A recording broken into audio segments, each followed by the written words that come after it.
Capítulo 22. La moralidad práctica. Seguro de que no había orcos por ahí, pues podía oír su jolgorio a lo lejos, más allá de una colina distante. Tosunago se acomodó contra un asiento natural en la piedra. O tal vez no sea tan natural, pensó, ya que estaba situado en medio de un pequeño prado más o menos circular y protegido por viejos árboles de hoja perenne. Cabía la posibilidad de que algún antiguo habitante hubiera construido el trono de granito, pues si bien había otras piedras del mismo tipo esparcidas por el lugar, la ubicación de esas dos, asiento y respaldo, era sospechosamente conveniente. Fuera cual fuese su origen, Tosun agradecía el asiento y la perspectiva que le proporcionaba. Él era una criatura de la antípoda oscura, un lugar donde la luz casi no existía, donde el techo no estaba nunca demasiado lejos, ni era demasiado extenso y distante, ni siquiera de otro mundo ni de otro plano. La cúpula que flotaba por encima de su cabeza todas las noches era algo que superaba con mucho su experiencia y despertaba emociones de las que ni él mismo se sabía capaz. Tosun era un drow, un varón drow, y como tal su vida seguía firmemente enraizada en las necesidades inmediatas, en los aspectos prácticos de la supervivencia diaria. Como tenía siempre muy claros sus objetivos, basados en la pura necesidad, también tenía muy claras sus limitaciones, los límites de las paredes de la casa y en la caverna que era Menzoberranzan. Durante toda su vida, los límites de las aspiraciones de Tosun se cernían sobre él tan sólidos como el techo de la caverna de piedra de Menzoberranzan. Claro estaba que esas limitaciones eran uno de los motivos por los que había abandonado su casa a su regreso a Menzoberranzan, después de la aplastante derrota sufrida a manos del clan Batleamer y de Mithril Hall. Aparte del caos que sin duda sobrevendría tras esa catástrofe, en la que había caído la mismísima matrona Yvonne Elvainre, Tosun comprendió que fuera cual fuese la reorganización propiciada por el caos, su lugar estaba decidido. Tal vez habría muerto en la guerra de la casa, ya que, como noble, habría sido un buen trofeo para guerreros enemigos, y como su madre no lo tenía en gran aprecio, se hubiera encontrado en primera línea de batalla. Pero aunque hubiera conseguido sobrevivir, aunque la casa Barrison de Lan hubiera aprovechado la vulnerabilidad de la casa Baenre, repentinamente privada de su matrona, para ascender a lo más alto de la jerarquía de Menzoberranzan, la vida de Tosun hubiera sido la misma de siempre, ya que no se atrevía a aspirar a nada más. Así pues, había aprovechado la ocasión y había huido, no en busca de una oportunidad en particular, ni para perseguir una ambición ni un sueño fugaz. Sentado ahí, bajo las estrellas, se preguntó entonces por qué había huido. «Serás rey», le prometió una voz dentro de su cabeza, que lo sobresaltó y lo sacó de sus contemplaciones.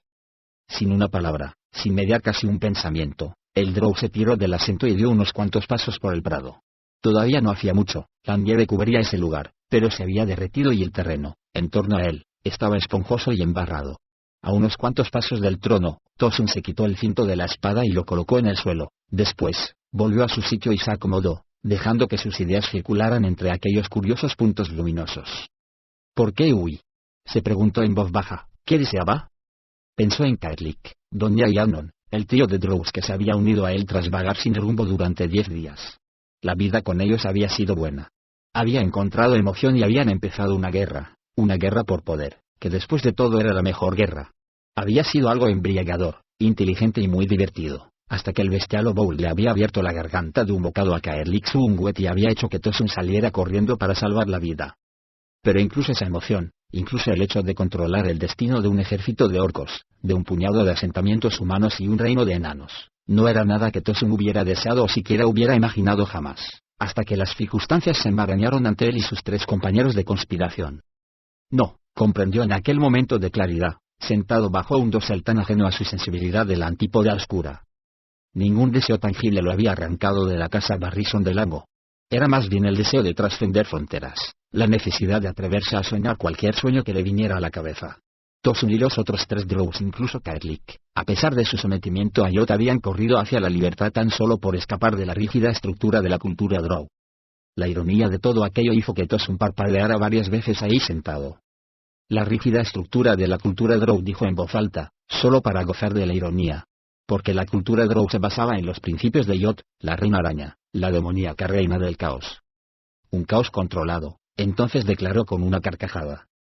La carcajada se cortó cuando notó un movimiento entre los árboles.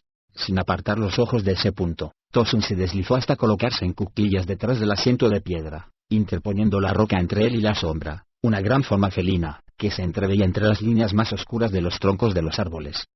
El drow se deslizó hasta el borde de la piedra más próximo al lugar donde había dejado el cinto de la espada, preparándose para una rápida carrera, pero no se movió para que la criatura no advirtiera su presencia.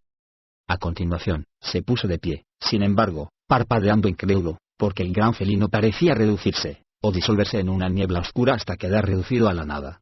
Por un momento, Tosun se preguntó si su imaginación le estaría jugando una mala pasada en aquel entorno extraño, bajo un cielo al que todavía no se había acostumbrado lo suficiente como para sentirse cómodo. Cuando se dio cuenta de cuál era la verdad de la bestia, cuando recordó sus orígenes, el Drow saltó desde detrás de la piedra y dio una voltereta para recuperar su cinturón, y tan perfecta fue la maniobra que ya se había prendido el cinturón antes de caer de pie. «El gato de Drift», exclamó mentalmente. «Ojalá lo sea». Le llegó la inesperada respuesta de su entrometida espada: «Se avecina una gloriosa victoria». Tosun hizo un gesto de desagrado ante la idea. «Si Yota sí lo quiere», le dijo a la espada, recordando los temores de Caerlic respecto de Drift Durden. La sacerdotisa estaba aterrada ante la perspectiva de luchar con el solitario prófugo de Menzoberranzan debido a sus sospechas de que el caos que Drift había desencadenado sobre la ciudad Drow hubiera respondido al deseo de granjearse los favores de Yot. Sumadas a eso la misteriosa suerte del Drow y su eficiencia casi sobrenatural con la espada, la idea de que gozara secretamente del favor de Yot no parecía tan descabellada.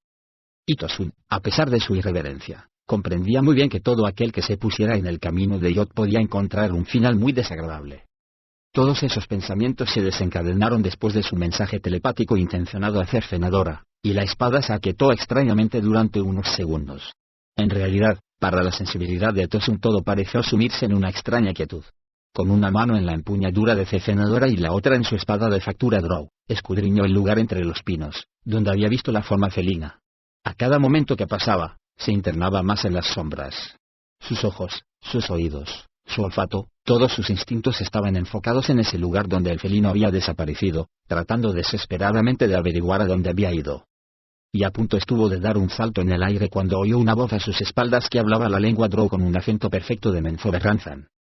Genuibar estaba agotada, de modo que la mandé a casa a descansar, dijo. Tosun se dio la vuelta cortando el aire con sus espadas, como si creyera que el demonio Drift estaba justo detrás de él. El Drow solitario estaba muchos pasos más atrás, en una pose displicente, con las cimitarras enfundadas y las manos cómodamente apoyadas en sus respectivas empuñaduras. «Es una buena espada esa que llevas, hijo de Barrison Delano», dijo Drift, señalando con la cabeza a Cercenadora. «No es de factura Drow, pero es buena». Tosun giró la mano y contempló un momento la espada sensitiva antes de volverse otra vez hacia Drift. «La encontré en el valle, por debajo de donde yo combatí con el rey Obould», acabó Drift la frase, y Tosun asintió. «¿Has venido a por ella?», preguntó Tosun mientras Cercenadora lo imbuía de ansias de combate. «Salta sobre él y hazlo pedazos. Ardo en deseos de beber la sangre de Drift Dourden». Drift observó el gesto de inquietud de Tosun y sospechó que Cercenadora estaba detrás del mismo. Drift había llevado la engorrosa espada sensitiva durante el tiempo suficiente como para entender que su ego no le permitía guardar silencio en medio de una conversación. La forma en que Tosun había medido su cadencia, como si estuviera pendiente del sonido de sus propias palabras devueltas por el eco desde una pared de piedra, revelaba las continuas intrusiones del omnipresente Cercenadora. «He venido para ver esta curiosidad que tengo ante mí», respondió Drift, un hijo de Barrison Delano viviendo en el mundo de la superficie, solo. «Más o menos como tú». «No lo creo», dijo Drift con una risita. «Yo llevo mi apellido solo por costumbre, y no por familiaridad ni por relación alguna con la casa de la matrona Malicia». «Yo también he abandonado mi casa», insistió Tosun, otra vez en ese tono indeciso. Drift no tenía intención de discutir ese punto, pues lo consideraba dentro de lo posible, aunque, por supuesto, los acontecimientos que habían hecho salir a Tosun de su formidable casa podrían distar mucho de ser exculpatorios. «Para cambiar el servicio a una madre matrona por el servicio a un rey», señaló Drift. «Es el caso de ambos, según parece». Fuera lo que fuese lo que Tosun quería responder, se mordió la lengua y ladeó la cabeza, sin duda buscando la frase. Drift no disimuló una sonrisa tensa y mordaz. «Yo no sirvo a ningún rey», dijo Tosun con rapidez y énfasis suficientes para impedir cualquier interrupción de la impertinente espada. «Obould se hace llamar rey». Tosun negó con la cabeza. En su rostro apareció un gesto despectivo. «¿Niegas tu parte en la conspiración que hizo que Obould avanzara hacia el sur?», preguntó Drift. «Ya he mantenido esta conversación con 2 de tus compañeros muertos. ¿O acaso niegas tu relación con esos 2 a los que maté? Recuerda que te vi con la sacerdotisa cuando fui a desafiar a Obould». «¿A dónde iba a ir yo, un vagabundo sin casa?», replicó Tosun. «Me tropecé con el trío al que te refieres en mis andanzas. Solo como estaba, y sin esperanzas, me ofrecieron un lugar seguro que no pude rechazar. No atacamos a tus amigos enanos, ni a ningún asentamiento humano. Aconsejaste a Obould y desencadenaste un desastre sobre esta tierra. Obould ya venía con sus ejércitos sin necesidad de que nosotros le aconsejáramos, mis compañeros, quiero decir, yo no participé. Eso dices. Eso digo. No sirvo a ningún rey orco. Lo mataría si se me presentara la ocasión. Eso dices. Lo vi arrancar de un bocado la garganta de Caerlixunwet. Le dijo Tosun con furia. Y yo maté a tus otros 2 amigos, replicó Drift, rápidamente. Según tu razonamiento, también me matarías a mí a la menor ocasión. Eso dio que pensaba Tosun, pero solo un momento. Eso no dijo. Pero otra vez hizo una mueca cuando Cefenadora le espetó con firmeza: no dejes que ataque primero. La espada seguía acicateándolo, instando a Tosun a atacar y despachar a Drift mientras el Drow seguía hablando. No hay honor en Obould, no hay honor en los apestosos orcos. Sonny Blythe. Otra vez sus palabras salían entrecortadas, su tono era desigual, y Drift sabía que Cefenadora seguía azuzándolo. Drift se desplazó levemente hacia la derecha de Tosun, pues en esa mano llevaba a Cefenadora. Puede ser que tu juicio sea correcto, replicó Drift, pero también encontré poco honor en tus 2 amigos antes de matarlos. Casi esperaba que sus palabras desencadenaran un ataque y acercó las manos convenientemente a las empuñaduras, pero Tosun no se movió. Estaba ahí, tembloroso, librando una batalla interior contra la espada asesina, por lo que Drift podía ver. Los orcos han vuelto a atacar, comentó Drift, y su tono cambió, sus pensamientos se volvieron funestos al recordar el destino de Innovindil. Al bosque de la luna y a los enanos. Son enemigos de siempre, replicó Tosun, como si aquello no lo tomara por sorpresa. Una situación propiciada por instigadores que disfrutan con el caos, por instigadores que rinden culto a una reina demoníaca que se alimenta de la confusión. No, dijo Tosun tajante. Si te refieres a mí. ¿Hay algún otro drow por aquí? No, y no, insistió Tosun. Esperaba que lo negaras. Luché junto a los elfos del bosque de la luna. ¿Y por qué no habrías de hacerlo al servicio del caos? Dudo de que te importe quién gane esta guerra, siempre y cuando Tosun saque beneficio. El drow meneó la cabeza con incredulidad. Y en el bosque de la luna, prosiguió Drift, los ataques de los orcos revelaron gran astucia y coordinación, más de las que se habría dado esperar de una banda de imbéciles parientes de los goblins. Al terminar, las cimitarras de Drift aparecieron en sus manos como si acabaran de materializarse allí, tan rápido y fluido fue su movimiento. Nuevamente se deslizó de manera furtiva hacia la izquierda, repitiéndose que Tosun era un guerrero drow, entrenado en Melemactere, probablemente con el legendario Tegental. Los guerreros de la casa Barrison de Lango eran conocidos por su ferocidad y por sus ataques abiertos. Eran formidables, sin duda, Drift lo sabía, y no podía olvidar ni por un instante la espada que esgrimía Tosun. Drift se desplazó hacia la derecha, tratando de obligar a Tosun a dar solo breves estocadas con Cefenadora, una arma con poder suficiente tal vez para cortar en 2 una de las espadas encantadas de Drift si se ponía fuerza suficiente en el golpe.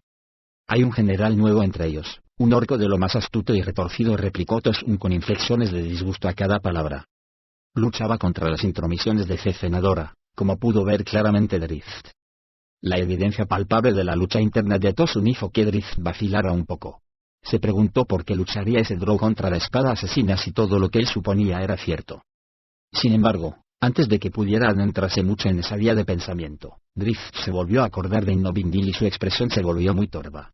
De nuevo trazó figuras en el aire con sus cimitarras, ansioso de vengar a su amiga muerta. ¿Más astuto que un guerrero entrenado en Melemactere?, preguntó, ¿más retorcido que alguien criado en Menzoberranzan? ¿Con más odio hacia los elfos que un drow? Tosun negó con la cabeza a cada una de sus preguntas. Yo estuve con los elfos, sostuvo. Y los engañaste y saliste corriendo, escapaste sin conocer nada de sus tácticas. No maté a ninguno al marcharme, aunque sin duda podría. Porque tu astucia va más allá, interrumpió Drift. No esperaría menos de un hijo de la casa Barrison de Lango. Sabías que si atacabas y asesinabas a alguno en tu huida, los elfos del bosque de la luna habrían comprendido el alcance de tu depravación y se habrían preparado para el ataque que no hubieras tardado en lanzar sobre ellos. No lo hice, dijo Tosun, meneando la cabeza, impotente. Nada de se detuvo e hizo una mueca cuando Cefenadora irrumpió en su mente. Te va a arrebatar la espada de su amiga. Sin mí, tus mentiras no resistirán los interrogatorios de los clérigos elfos. Conocerían hasta tus más íntimos secretos. Tosun tenía dificultades para respirar. Se sentía atrapado de una manera que jamás habría deseado, enfrentándose a un enemigo al que consideraba invencible. No podía escapar de Drift como lo había hecho de Obould. Mátalo, exigió Cefenadora. Armado conmigo, vencerás a Drift Durden. Llévale su cabeza a Bowl. No. Exclamó Tosun en voz alta, echándose atrás ante la mención del rey orco, una emoción que Cercenadora seguramente comprendió. Drift sonrió, comprensivo. Entonces, lleva su cabeza a Menzoberranzan, sugirió la espada, y otra vez Tosun se retrajo, porque no tenía el valor de volver solo a la ciudad Drow, por los implacables pasadizos de la Antípoda Oscura. De nuevo, la espada tenía respuestas preparadas. Prométele a Znark la amistad de Menzoberranzan. Te dará guerreros que te acompañen a la ciudad, donde los traicionarás y ocuparás tu sitio como héroe de Menzoberranzan. Tosun apretó la empuñadura de sus dos espadas y pensó en la advertencia que le había hecho Caerlich sobre Drift, pero antes de que Cercenadora empezase siquiera a razonar, lo hizo el propio Drow, porque la advertencia de Caerlich de que Drift podía gozar de la gracia de Yot había sido una mera sospecha, extravagante por otra parte, pero la situación mortal que se le presentaba ahora era demasiado real. Drift lo observó todo y reconoció muchos de los miedos y las emociones que sacudían mentalmente a Tosun, de modo que cuando el hijo de la casa Barrison de Largo se lanzó sobre él, sus cimitarras se alzaron repentina y naturalmente, formando una cruz ante él. Tosun ejecutó una doble estocada, tratando de atravesar el eje de las espadas de Drift. Este abrió las manos hacia los lados, la defensa obligada, y cada una de sus armas enganchó una de las de Tosun. Conseguida la ventaja, Drift aprovechó la situación de superioridad que le daban sus espadas curvas. Un guerrero más convencional habría invertido la estocada hacia su oponente, pero Tosun, que esperaba eso, se hubiera retraído demasiado rápido para que pudiera conseguir una ventaja real. De modo que Drift giró sus cimitarras por encima de las espadas de Tosun, aprovechando la curvatura de las hojas para cerrarlas más estrechamente y poder abrirlas con más ímpetu, y tal vez incluso conseguir que su enemigo perdiera el equilibrio para poder asestar un golpe mortal. Con un golpe de las muñecas giró las cimitarras. Pero Cercenadora. Tosun contrarrestó enganchando la poderosa espada en la empuñadura de la cimitarra de Drift, y la espada increíblemente afilada hizo una pinza que detuvo el movimiento de Drift. Tosun se lanzó hacia adelante con la derecha y retrajo la izquierda, manteniendo un equilibrio perfecto mientras libraba su izquierda de la robadora hoja de Drift. Ante la inminencia del desastre, Drift modificó radicalmente su táctica, interpuso a Muerte de Hielo, la espada que manejaba con la derecha, de través y no hacia adelante, una estocada que le hubiera hecho perder el equilibrio y lo habría dejado en situación precaria. Impulsó a Centella hacia abajo, apartándola de la terrible hoja de Cercenadora, ya que era la única oportunidad de desembarazarse antes de que la poderosa arma cortara en dos la guardia de Centella. Tosun siguió hasta la liberación, y entonces le lanzó una estocada a Drift, por supuesto, y Muerte de Hielo se interpuso en el último momento, haciendo chirriar la hoja de Cercenadora y arrancando una sucesión de chispas que relumbraron en el aire. Pero Drift se volvió a medias, y Tosun lanzó una estocada directa con la izquierda al lado expuesto de su oponente. De forma inesperada, Centella salió de debajo del otro brazo de Drift y puso freno limpiamente al ataque. Al descruzar Drift los brazos, de repente, Muerte de Hielo dio un golpe de través e hizo a un lado la espada de Tosun. Un revés de Centella golpeó contra Cercenadora con igual furia. Tanto Tosun como Drift dieron un salto hacia atrás y los dos empezaron a moverse en círculo, midiendo al adversario.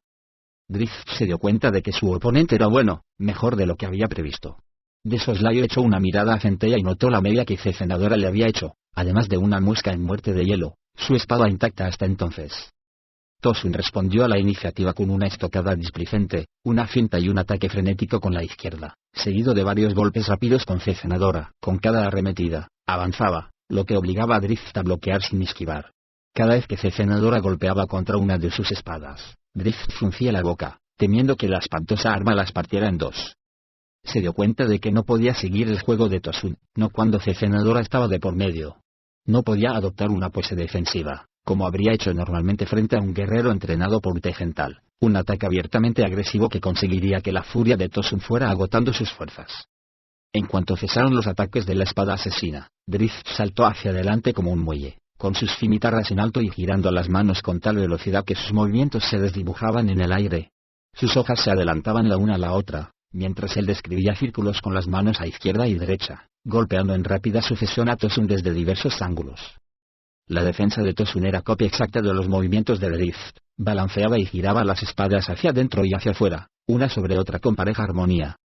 Drift se mantenía a poca distancia con estocadas cortas para no darle a Tosun ocasión de imprimir peso a Cercenadora. Pensaba que aquella era la única ventaja posible de Yosun, el puro encarnizamiento y poder de esa espada, y que sin ella, Drift, que había vencido al más grande maestro de armas de Menzoberranzan, podría conseguir una victoria. Pero Tosun igualaba su furia arrolladora, preveía cada uno de sus movimientos e incluso consiguió varios contragolpes que interrumpieron el ritmo de Drift, y uno que estuvo a punto de atravesar el súbito revés de Drift y su defensa, y seguramente lo habría destripado. Sorprendido, Drift reforzó el ataque describiendo círculos más amplios con las manos, cambiando los ángulos de ataque de forma más espectacular. Tiró estocadas 1, 2, 3 descendentes sobre el hombro izquierdo de Tosun, giró en redondo repentinamente cuando sonó la última parada, y fue bajando el ángulo de ataque de tal modo que sus dos cimitarras buscaran el lado derecho de Tosun. Esperaba un bloqueo con golpe bajo de Cecenadora, pero Tosun giró al centro del ataque, interponiendo su espada Drow para bloquear. Al volverse, tiró un tajo descendente desde atrás con Cecenadora por encima de su hombro derecho. Drift esquivó lo peor del ataque, pero sintió el embate cuando la espada le hizo un corte a la altura de la clavícula, dejando una herida larga y dolorosa. Drift consiguió abrirse y se lanzó hacia adelante en una voltereta de la que salió para enfrentarse al incansable Tosun. Le tocaba ahora a este, y arremetió con furia, tirando tajos y estocadas, dando vueltas a su alrededor, y todo con un equilibrio perfecto y una velocidad medida. Haciendo caso omiso del dolor y de la sangre caliente que le corría por el lado derecho de la espalda, Drift respondió con igual intensidad, parando a izquierda y derecha, arriba y abajo, haciendo resonar y chirriar los aceros unos contra otros. Cada vez que rechazaba a Cecenadora, Drift lo hacía con más suavidad, retrayendo su propia espada al tomar contacto, como cuando uno recibe un huevo que le arrojan para evitar romperlo. Eso era realmente agotador, ya que requería movimientos más precisos y lentos, y la necesidad de una defensa tan concentrada le impedía recuperar el impulso y la capacidad ofensiva. Dieron vuelta tras vuelta al recogido prado, Tosun apremiando, sin cansarse, y más confiado a cada golpe. Drift tuvo que admitir que tenía motivos para estarlo, porque desplegaba un ataque brillante y fluido, y en ese momento, empezó a entender que Tosun había hecho con Cecenadora lo que Drift se había negado a permitir. Tosun dejaba que la espada se infiltrara en sus pensamientos. Seguía los instintos de Cecenadora como si fueran suyos. Habían llegado a una relación complementaria, a un aunamiento de espada y esgrimidor. Tomó conciencia de algo todavía peor. Cecenadora lo conocía sus movimientos tan íntimamente como un amante, porque Drift la había esgrimido en un desesperado combate contra el rey Oboul. Entendió entonces, horrorizado, la facilidad con que Tosun se había anticipado a su voltereta y segunda arremetida tras la estocada cruzada y la parada iniciales. Entendió entonces, asombrado, su incapacidad para asestar un golpe mortal. Cecenadora lo conocía, y aunque la espada no podía leer sus pensamientos, había tomado buena cuenta de las técnicas de combate de Drift Durden. Todo eso se agravaba porque Tosun, aparentemente, se había sometido a las intrusiones de Cecenadora. La espada y el entrenado guerrero Drow habían llegado a una simbiosis, una conjunción de conocimiento e instinto, de pericia y compenetración. Por un instante, Drift deseó no haber despedido a Gwenwyvar a pesar de lo cansada que estaba después de haberlo conducido finalmente hasta Tosunago. Pero fue solo un instante, porque Tosun y Cecenadora arremetieron nuevamente, con avidez. El Drow lanzaba estocadas altas y bajas al mismo tiempo. A continuación, imprimía a sus espadas un movimiento rotatorio y transversal, y volvía a empezar con un par de reveses. Drift retrocedía, y Tosun perseguía. Paraba a la mitad de los golpes, sobre todo los de la espada Drow, menos peligrosa, y esquivaba limpiamente la otra mitad. No contraatacaba y dejaba que Tosun llevara el peso del combate mientras trataba de encontrar las respuestas al enigma del guerrero Drow y su poderosa espada. Dio un paso atrás, parando una estocada. Otro paso atrás, y sabía que corría el riesgo de quedar acorralado. El trono de piedra estaba cerca. Empezó a bloquear más y a retroceder menos, con pasos más lentos y más medidos, hasta que con el talón tocó el duro granito del trono. Aparentemente consciente de que Drift se había quedado sin espacio, Tosun redobló el ataque, ejecutando una doble estocada baja. Sorprendido por la maniobra, Drift interpuso sus dos cimitarras para formar una cruz. Hacía tiempo que Drift había resuelto el enigma de esa maniobra. Antes de eso, el que actuaba a la defensiva no era capaz de conseguir nada más que un empate. Tosun tenía que saberlo, se dio cuenta en el instante que le llevó a comenzar la segunda parte de su contraataque. Lanzó el pie por encima de la cruz que formaban sus espadas bajas, de modo que cuando Tosun reaccionó, Drift ya tenía preparada su improvisación. Dirigió la patada a la cara de Tosun, o al menos eso pareció. Tosun se inclinó hacia atrás y alzó las espadas en un intento de golpear a Drift, que, como consecuencia de la patada, estaba embarcado en una maniobra poco estable. Pero Drift acortó la patada que, de todos modos, apenas podría haber alcanzado de refilón la cara de Tosun, y cambió el ángulo de su impulso hacia arriba, usando el empuje de Tosun desde abajo para propiciar el cambio de dirección. Drift dio un salto en alto e inició un giro cerrado, que se convirtió en una voltereta en el aire y aterrizó blandamente en el asiento del trono de piedra. De hecho, fue Tosun el que perdió el equilibrio al desaparecer el contrapeso en el aire, y acabó retrocediendo un paso, tambaleándose. En una reacción típica de un algo, Tosun gruñó y volvió a lanzarse al ataque con estocadas cruzadas, que Drift esquivó fácilmente dando saltos. Desde su elevada situación, Drift tenía ventaja, pero Tosun trataba de desalojarlo del asiento con pura agresividad, lanzando cortes y estocadas sin descanso. Un golpe de través pasó cerca de Drift, que echó atrás las caderas e hizo que Fenadora golpeara con fuerza sobre el respaldo del trono de piedra. Con un chirrido y una chispa, la espada se abrió camino y dejó un surco en el granito. «No te permitiré que ganes y no te permitiré que huyas», gritó Drift en un momento dado, viendo que la piedra, a pesar de no haber detenido a la espada, sin duda había quebrado el ritmo de Tosun. Drift pasó a la ofensiva, lanzando a Tosun estocadas poderosas y directas desde arriba, valiéndose de su ángulo ventajoso, aplicaba todo su peso a cada golpe. Tosun trataba de no recular mientras un repiqueteo de armas incansables castigaba a sus espadas levantadas y transmitía estremecimientos entumecedores a sus brazos. Drift lo obligaba a defenderse desde ángulos tan diversos que casi no podía mantener los pies sobre la tierra. No tardó mucho en verse obligado a retroceder, tambaleándose, y... Allí estaba Drift, saltando desde el asiento y atacando con un pesado doble tajo de sus cimitarras, lo que a punto estuvo de arrebatarle a Tosun las espadas de las manos. «No te dejaré ganar», volvió a gritar Drift, poniendo en las palabras toda su energía interna mientras lanzaba un revés con muerte de hielo, que desvió hacia un lado la espada de facturador de Tosun. Ese fue el momento en que Drift podría haberle puesto fin, porque el impulso, giro y siguiente movimiento de Centella desviaron demasiado a Fenadora como para que pudiera parar el segundo movimiento de muerte de hielo, un giro y una estocada que habrían clavado la hoja a fondo en el pecho de Tosun. Pero Drift, a pesar de la rabia acumulada en su interior por la muerte de Innovinville, no quería matar, de modo que jugó su triunfo. «Volveré a esgrimir la magnífica Fenadora», gritó, apartándose en lugar de aprovechar su ventaja. Retrocedió un par de pasos durante unos segundos, lo suficiente para ver la expresión confundida en el rostro de Tosun.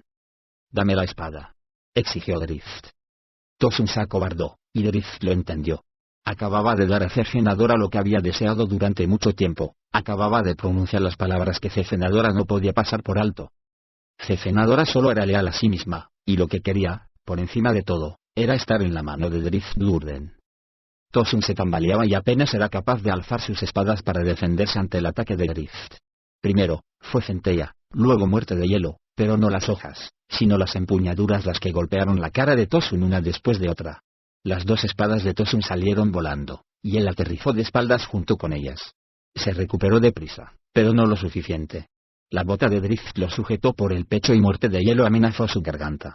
El filo diamantino de la espada era una promesa de muerte rápida si se debatía. «Tienes tanto de qué responder», le dijo Drift.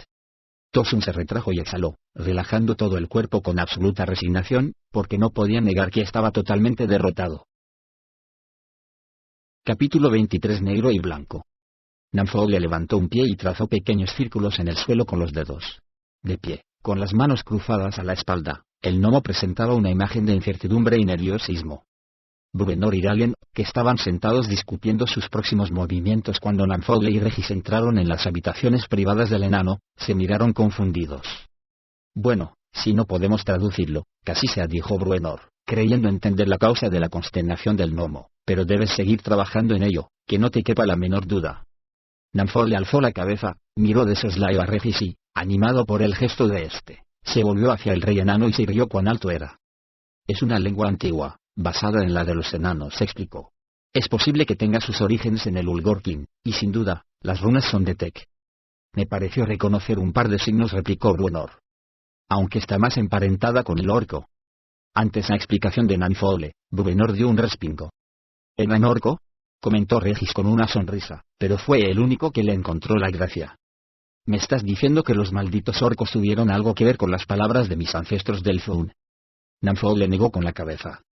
«¿Cómo evolucionó esta lengua? Es un misterio cuya respuesta no está en los pergaminos que me trajiste.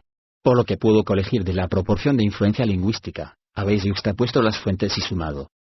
«¿De qué 9 infiernos estás hablando?», preguntó Bruenor, en cuya voz empezaba a percibirse un fondo de impaciencia. Se parece más a enano antiguo con elementos añadidos del orco antiguo, explicó Regis, haciendo que el disgusto de Bruenor se dirigiera ahora hacia él mientras Nafo le parecía consumirse ante el descontento rey enano, a quien todavía no le había comunicado lo más importante. Bueno, necesitaban hablar con los perros para darles órdenes, dijo Bruenor, pero tanto Regis como Nafo no hacían más que negar con la cabeza. Fue más profundo que eso, dijo Regis, poniéndose al lado del gnomo. Los enanos no tomaron prestadas frases del orco, sino que integraron esa lengua en la suya. Algo que debe de haber llevado años, incluso décadas, dijo Namfoodle. Esa fusión de lenguas es común en la historia de todas las razas, pero siempre se produce como consecuencia de familiaridad y vínculos culturales. Los dos se quedaron en silencio, y Bruenor y Ralien se miraron varias veces, hasta que Bruenor encontró por fin el valor para formular su pregunta. ¿Qué estás diciendo? Los enanos y los orcos vivían juntos, unos al lado de los otros, en la ciudad que habéis descubierto, dijo Namfoodle. Bruenor abrió desmesuradamente los ojos, y sus fuertes manos golpearon los brazos de su butaca mientras se inclinaba hacia adelante como si fuera a estrangular al gnomo y al alflín. Durante años, añadió Regis en cuanto Bruenor se reclinó en el respaldo. El enano miró a Ralien. Parecía al borde de un ataque de pánico.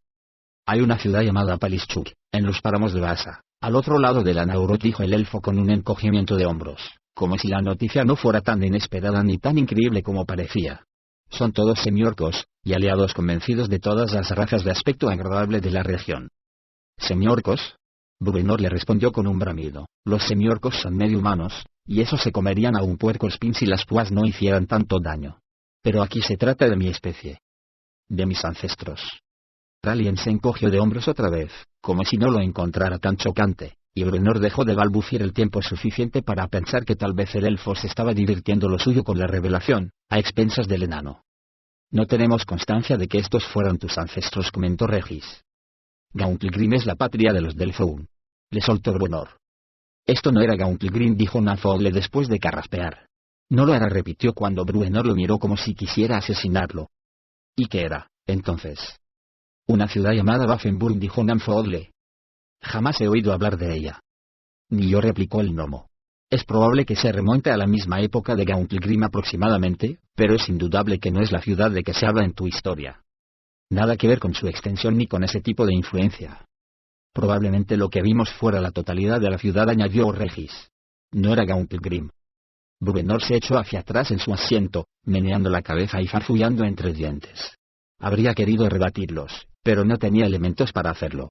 Pensándolo bien, tuvo que reconocer que nunca había tenido ninguna prueba de que el socavón en el suelo llevara a Gauntlegrim, que no tenía mapas que indicaran que la antigua patria de los Delphoun estuviera por esa región.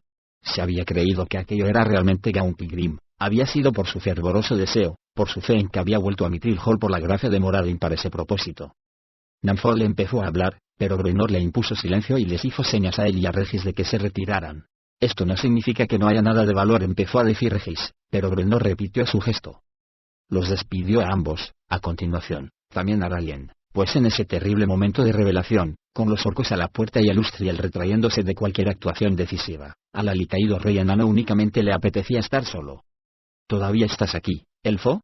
Preguntó Bruenor al ver a Ralien dentro de Mithril Hall a la mañana siguiente, apreciando la belleza de las costumbres enanas. Ralien compartió la risita resignada del rey. Me interesa echar una mirada a los textos descubiertos. Y estaría muy. Se detuvo y estudió por un momento a Bruenor. Es un gusto verte hoy de tan buen humor. Temía que el descubrimiento de ayer del gnomo te hubiera sumido en la amargura. Bruenor hizo un gesto con la mano, restándole importancia. No ha hecho más que arañar la superficie de estos garabatos.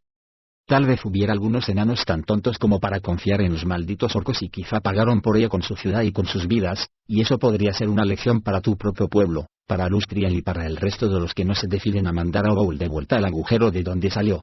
Ven conmigo si te apetece, porque me dirijo a ver al gnomo. Él y Panza Redonda han trabajado toda la noche por orden mía.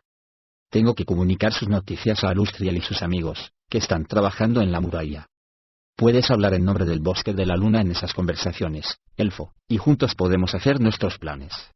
Ralien asintió y siguió a Bruenor por los sinuosos túneles que llevaban a los niveles inferiores y a una pequeña habitación iluminada con velas, donde Regis y Namfoodle trabajaban denodadamente. Habían extendido los pergaminos sobre varias mesas y los habían sujetado con pisapapeles. En el lugar predominaba el olor a lavanda, un efecto de las pociones de conservación de Nanfogle, que habían sido aplicadas a conciencia a todas las antiguas escrituras y al tapiz que ahora aparecía colgado en una pared. La mayor parte de la imagen seguía oscura, pero habían quedado al descubierto algunas partes.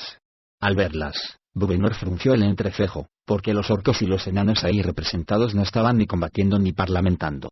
Estaban juntos, mezclados, ocupados en sus tareas cotidianas. Regis, que estaba a un lado transcribiendo algún texto, los saludó a ambos cuando entraron, pero Nanfogle ni siquiera se volvió, absorto como estaba sobre un pergamino, con la cara casi pegada a la página agrietada y descolorida. «No tienes aspecto de cansado, panza redonda», dijo Bruenor con aire acusador. «Estoy esperando a que un mundo perdido se despliegue ante mis ojos», respondió. «Estoy seguro de que daré con él muy pronto».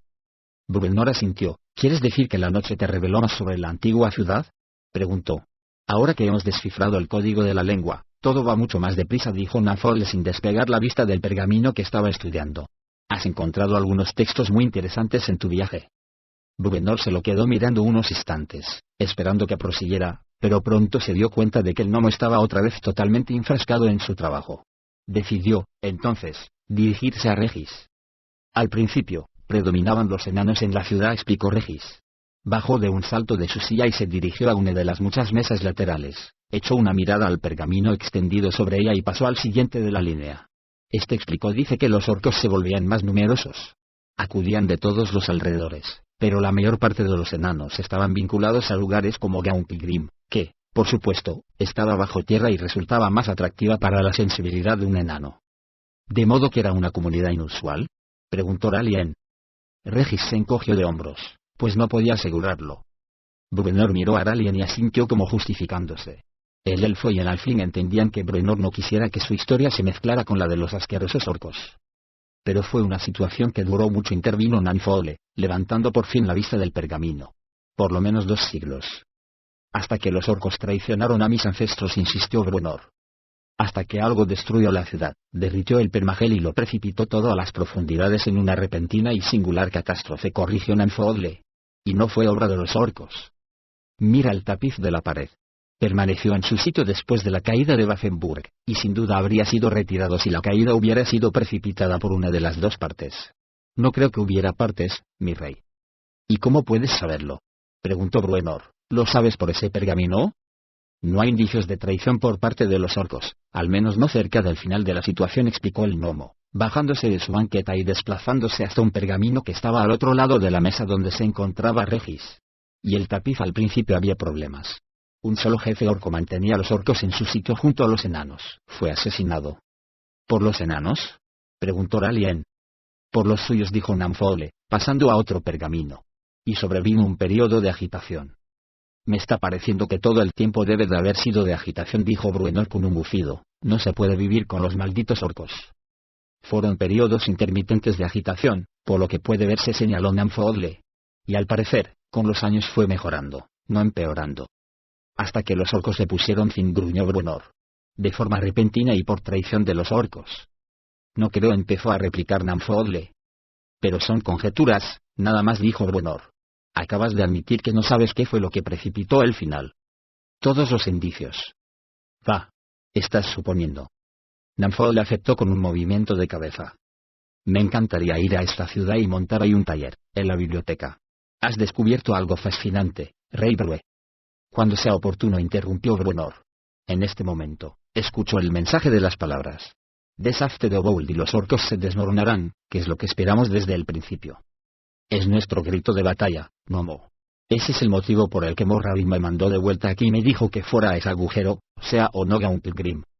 Pero no, se empezó a rebatir Nanfogle, aunque no acabó la frase porque era obvio que Bruenor no le estaba prestando atención. Con gestos de evidente nerviosismo y determinación, Bruenor se volvió hacia Ralien y, tras darle una palmada en el hombro, salió a paso rápido de la habitación con el elfo detrás. Solo se detuvo para regañar a Nanfogle: y sigo pensando que es Gauntlegrim. Nanfogle miró, impotente, a Regis. Las posibilidades, señaló el gnomo. Por lo que parece, todos vemos el mundo a nuestro modo, respondió Regis con un encogimiento de hombros que a Bruenor le pareció casi de desconcierto. ¿Acaso ese hallazgo no es un ejemplo? ¿De qué?, preguntó Regis. Ni siquiera sabemos cómo ni por qué acabó. Drift ha dicho algo de la inevitabilidad del reino de Obold, le recordó Nanfogle. y Bruenor está obstinado en que no lo sea. La última vez que eché un vistazo, era Bruenor y no Drizzt el que comandaba el ejército de Mithril y al que merecía el respeto de los reinos circundantes. Una guerra terrible se abatirá sobre nosotros, dijo el gnomo. Una guerra iniciada por el rey Oboul. Muchas flechas, respondió el halfling. Namfol suspiró y miró los muchos pergaminos extendidos por la habitación. Fue preciso un gran autocontrol para no ceder al deseo de correr de mesa en mesa y convertirlos en polvo. Su nombre era Boukrkvili, explicó Regis a Bruenor, mostrándole al rey enano una nueva parte del texto descifrado. ¿Un orco? Un filósofo y mago orco, replicó el halfling. Pensamos que las estatuas que vimos en la biblioteca eran de él y tal vez de sus discípulos. ¿Fue él, entonces, el que trajo a los orcos a la ciudad enana? Eso creemos. Vosotros dos pensáis mucho para responder tan poco, gruñó Bruenor. Solo tenemos unos cuantos textos antiguos, replicó Regis. Todo sigue siendo un acertijo. Conjeturas. Especulación, dijo Regis, pero sabemos que los orcos vivieron ahí con los enanos, y que Boukrkvili era uno de los líderes de la comunidad. ¿Alguna conjetura más precisa sobre cuánto tiempo duró la ciudad? Habéis dicho que siglos, pero yo no me lo creo. Regis se encogió de hombros y meneó la cabeza. Tuvieron que ser varias generaciones. Ya has visto las construcciones, y la lengua. ¿Y cuántos de esos edificios fueron reconstruidos por los enanos antes de que los orcos llegaran? Preguntó Bruenor con una sonrisa taimada. Regis no tenía respuesta para eso. ¿No podría haber sido un reino enano arrebatado por confiar en los malditos orcos? Preguntó Bruenor. ¿No podría tratarse de enanos necios que asimilaron demasiado de la lengua orca para tratar de ser mejores vecinos para esos perros traicioneros? No pensamos. Pensáis demasiado, interrumpió Bruenor. Tú y el gnomo estáis más entusiasmados por encontrar algo nuevo que por saber la verdad. Si seguís encontrando más de lo mismo, es solo eso, más de lo mismo. Pero si encontráis algo que os haga abrir tanto los ojos como para acabar con el trasero en el suelo, entonces será algo con que empezar. No hemos inventado esa biblioteca, ni las estatuas que hay dentro de ella, sostuvo Regis, pero se topó con la expresión más obstinada que hubiera visto jamás. Por supuesto, no estaba seguro de que el razonamiento de Bruenor fuera equivocado, porque era verdad que Namfol y él estaban haciendo bastantes conjeturas. Aún faltaba encajar muchas piezas para completar el rompecabezas. Todavía no habían completado los contornos del laberinto, y mucho menos los detalles interiores. Ralien entró en ese momento en la habitación, respondiendo a una llamada de Bruenor. Todo se está aclarando, elfo. Esas fueron las palabras con que lo saludó el rey. Esa ciudad es una advertencia. Si seguimos los planes de Alustriel, vamos a acabar siendo una ruina muerta y enterrada bajo el polvo, que un futuro rey enano tendrá que descubrir. Mi propio pueblo es tan culpable como Alustriel de querer encontrar un reparto estable, rey Bruenor, admitió Ralien. La idea de cruzar el Surbrim para presentar batalla a las hordas de Oboul es desalentadora. El intento costará muchas bajas y traerá gran pesar. ¿Y qué conseguiremos si no hacemos nada?, preguntó Bruenor. Ralien, que acababa de perder a una docena de amigos en un asalto de los orcos al bosque de la luna y había presenciado el ataque a la muralla de los enanos, no necesitaba echar mano de su imaginación para adivinar la respuesta a esa pregunta. No podemos atacarlos de frente, razonó Bruenor. Eso solo nos llevaría al desastre. Son demasiados esos apestosos orcos. Hizo una pausa y sonrió, asintiendo con su peluda cabeza. A menos que nos ataquen ellos, por pequeños grupos. Como el grupo que entró en el bosque de la luna y el que atacó mi muralla. Si nos encontraran preparados, habría muchas bajas entre sus filas. Ralien expresó su acuerdo con una leve inclinación de cabeza. Entonces, Drizzt tenía razón, dijo Bruenor. Todo depende del que los capitanea. Él trató de acabar con Oboul y a punto estuvo de conseguirlo. Esa hubiera sido la respuesta, y sigue siendo la misma. Si podemos deshacernos del maldito Oboul, todo se les vendrá abajo. Difícil tarea, dijo Ralien. Esa es la razón por la que Moradin me trajo de vuelta con mis muchachos, dijo Bruenor. Vamos a matarlo, elfo. ¿Vamos?, preguntó Ralien. ¿Vas a encabezar un ejército para atacar el corazón del reino de Oboul? No, eso es precisamente lo que quiere ese perro. Lo haremos tal como lo intentó Drizzt. Un pequeño grupo mejor, que hizo una pausa y en su rostro apareció una expresión sombría. Mi chica no va a ir, explicó Bruenor. No está nada bien. Y Wulfgar se ha marchado hacia el oeste, dijo Ralien, entendiendo la fuente de la creciente desesperación de Bruenor. Serían de gran ayuda, puedes estar seguro. No tengo la menor duda, le aseguró Ralien. Entonces, ¿quién es? Yo mismo, y tú, si estás dispuesto a luchar. El elfo asintió sin entusiasmo, aparentemente de acuerdo pero no del todo convencido, y Bruenor se dio cuenta de que tendría que conformarse con eso. El enano miró a donde estaba Regis, que asintió con mayor determinación, aunque con la expresión más torva que podía esperarse dadas sus facciones de querubín. Y panza redonda, al que aquí ves, dijo el enano. Regis dio un paso atrás, removiéndose, incómodo, mientras alguien lo miraba con expresión no muy convencida. Él puede encontrar el lugar, le aseguró Bruenor al elfo, y conoce mi modo de pelear, y el de Drift. ¿Podremos recoger a Drift de camino? ¿Puedes pensar en alguien más adecuado para acompañarnos? No, por cierto, a menos que fuera la propia dama Lustriel. Va. Resopló Bruenor. A esa no la vamos a convencer. Yo y unos cuantos de mis chicos, tú, Drift y panza redonda. Para matar a Oboul. Para machacarle la cabeza, dijo Bruenor. Yo y algunos de mis mejores muchachos. Nos abriremos camino calladamente, justo a la cabeza de la asquerosa bestia, y a continuación, la derribamos donde sea. Es formidable, le advirtió Ralien. Lo mismo había oído decir de la matrona en Redemenfoberranzan, replicó Bruenor, en referencia a su propio ataque decisivo, con el que se había decapitado a la ciudad Drow y puesto fin al asalto a Mitrilal. Y tenemos a Moradin con nosotros, no lo dudes. Fue por eso por lo que me envió de vuelta. Aunque la expresión de Ralien no era de absoluta convicción, asintió de todos modos. ¿Me ayudas a encontrar a mi amigo Drow?, le dijo Bruenor al ver sus reservas, y después tomas tu decisión. Por supuesto, accedió Ralien. Regis, que estaba a un lado, se removía, inquieto. No tenía miedo de correr aventuras con Bruenor y Drift, aunque fuera detrás de las líneas orcas, pero sí temía que Bruenor estuviera haciendo una lectura equivocada de todo aquello, y que su misión terminara siendo un desastre, para ellos tal vez, y para el mundo. Los reunidos hicieron silencio cuando Banach Buenaforja miró a Bruenor a los ojos y le espetó: «Estáis borrachos». Bruenor, sin embargo, no parpadeó siquiera. «El que está borracho es Oboul», dijo tajante. «De eso, no me cabe duda», replicó el incontenible Banach, que en ese momento parecía cernirse sobre Bruenor a pesar de que la herida recibida en la guerra con los orcos lo obligaba a estar sentado. «Envía, entonces, a Puente y a tus muchachos a apresarlo, como quieres hacer». «Eso me corresponde a mí, solo porque eres un Batleamer cabezota».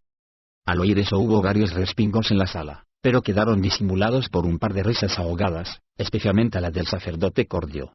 Bruenor se volvió y lo miró con una furia que se disolvió enseguida ante la indiscutible verdad de las palabras de Banach. Jamás se había hablado con tanta claridad sobre la densidad de la cabeza de Bruenor, y Cordio y Bruenor lo sabían. «Yo mismo fui a Gauntlegrim», dijo Bruenor, volviendo la cabeza bruscamente hacia Regis, como si esperara que el alfín sostuviera que no era Gauntlegrim. Sin embargo, Regis guardó un prudente silencio. «Yo mismo aseguré la retirada del Valle del Guardián. Yo mismo me enfrenté al primer ataque de Obould en el norte». Su discurso se hacía más acelerado e impetuoso, no para redoblar los tambores por mí mismo, como decía el antiguo proverbio enano, sino para justificar su decisión de capitanear personalmente la misión. Fui yo mismo el que fue a Kalimport para traer de vuelta a Panza Redonda. Y yo mismo hice pedazos a los malditos Baenre. «Yo hice suficientes brindis por ti para elogiar tu esfuerzo», dijo Banach. «Y ahora tengo ante mí una tarea más. El rey de Mithril planea marchar en pos de un ejército orco y matar al rey de los orcos», señaló Banach. «¿Y si te capturan por el camino? ¿No se encontrarán los tuyos en un brete tratando de negociar con Obould? ¿Acaso crees que voy a dejar que me cojan vivo? Entonces, ¿es que no sabes qué significa ser un Batleamer?», replicó Bruenor. «Además, no habría ninguna diferencia si el propio Drift, o cualquiera de nosotros, se dejara capturar. El problema de negociar con los orcos sería el mismo, ya se tratase de mí o de cualquiera de nuestros chicos». Banach se disponía a responder, pero se encontró sin respuesta. Además, añadió Bruenor, en cuanto yo ponga un pie fuera de esa puerta ya no seré el rey de Mithril, que es el motivo que nos ha reunido aquí, ¿no es así? Yo podré ser tu mayordomo, pero Banach no es rey, sostuvo el maltrecho Brownanville. Serás mi mayordomo, pero si yo no vuelvo, tú serás el 9º rey de Mithril, eso ni lo dudes. Y ni uno solo de los enanos aquí presentes se opondría a ello. Bruenor se volvió e hizo que Banach recorriera con la vista los rostros de los que ahí estaban al mismo tiempo que él. Todos asintieron solemnemente, desde Puente y sus revientabuches, hasta Cordio y los demás sacerdotes, incluidos Torgar y los enanos de Miraban. «Por eso, me envió de vuelta Moradin», insistió Bruenor, «otra vez yo contra Obould, y serás un necio si apuestas por Obould». Eso hizo que en la habitación sonara una ovación. «¿Tú y el Drow?», preguntó Banach. «Yo y Drift», confirmó Bruenor. «Y Panza Redonda tiene un lugar, aunque mi chica no». «Ya se lo has dicho, ¿no?», preguntó Banach con una risita disimulada que encontró eco en toda la sala. «Bah, si no puede correr, y eso es precisamente lo que necesitamos. Seguro que ella no pondría jamás a sus amigos en el aprieto de tener que quedarse atrás para protegerla, dijo Bruenor. Entonces, no se lo has dicho, dijo Banach. Otra vez las risas. Va, dijo Bruenor alzando las manos. O sea que tú mismo, Drift y Regis, dijo Banach, y... ¿Tibledorf Puent? Trata de impedírmelo, replicó Puent, y la brigada revientabuches lo ovacionó. Y Puent, dijo Bruenor. Los revientabuches repitieron la ovación. Al parecer, nada entusiasmaba más al grupo que la perspectiva de que uno de los suyos partiera en una misión aparentemente suicida. Con tu perdón, Rey Bruenor, dijo Thorvar Mersticker desde el otro lado de la habitación, pero yo pienso que los muchachos de Mirabar deben tener representación en tu equipo, y pienso que yo mismo y Singles, aquí presente, tiró hacia delante del viejo guerrero lleno de cicatrices, Singles MC Ruff, podríamos hacer que Mirabar se sintiera orgulloso. Cuando acabó, los otros 5 enanos de Mirabar que había en la sala prorrumpieron cubivas por su poderoso jefe y por el legendario Singles. Que sean 7, pues, añadió Cordio Carabollo. Porque no puedes marchar en nombre de Moradin sin un sacerdote de Moradin, y yo soy ese sacerdote. 8, entonces lo corrigió Bruenor, porque creo que Dalien del Bosque de la Luna no nos abandonará después de que hayamos encontrado a Drift. 8 para el camino y 8 contra Bowl. Gritaron todos, y la ovación se hizo más fuerte cuando fue repetida una segunda y una tercera vez. La algarabía cesó de repente y cuando Catibria entró por la puerta con expresión ceñuda. Miró a Bruenor con tal furia que incluso el dubitativo Banach Buenaforja sintió simpatía por el rey enano. Y de hacer lo que haya que hacer, les ordenó Bruenor, cuya voz de repente se volvió temblorosa. Mientras los demás se escabullían por todas las puertas de la sala, Catibria se acercó cojeando a su padre. ¿De modo que vais a por la cabeza de Obould y tú vas a capitanear la marcha? Preguntó. Bruenor asintió. Es mi destino, muchacha. Es la razón por la que Moradin me trajo de regreso. Fue Regis el que te trajo de vuelta, con su colgante mágico. Moradin me dejó salir de su morada, insistió Bruenor, y fue por este motivo. Catibria lo miró largamente y con dureza.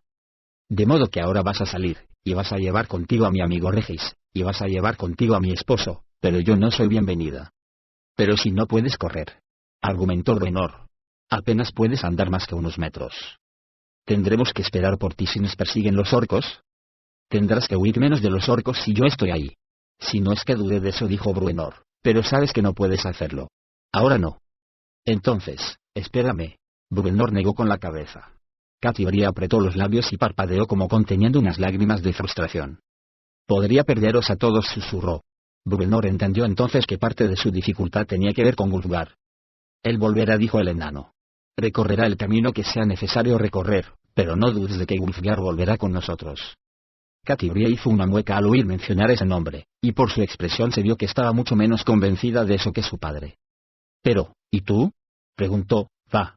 Resopló Bruenor, levantando una mano como si la pregunta fuera ridícula. ¿Y volverá Regis? ¿Y Drift? Drift ya está por ahí, sostuvo Bruenor. ¿Dudas de él? No. ¿Por qué dudas de mí, entonces? Preguntó Bruenor. Yo voy a salir para hacer lo mismo que Drift fue a hacer antes del invierno. Y fue solo, además. Yo no me voy solo, muchacha, y harías mejor en preocuparte por los malditos orcos. Catibria se lo quedó mirando. No tenía respuesta. Bruenor abrió los brazos invitándola a un abrazo al que ella no pudo resistirse.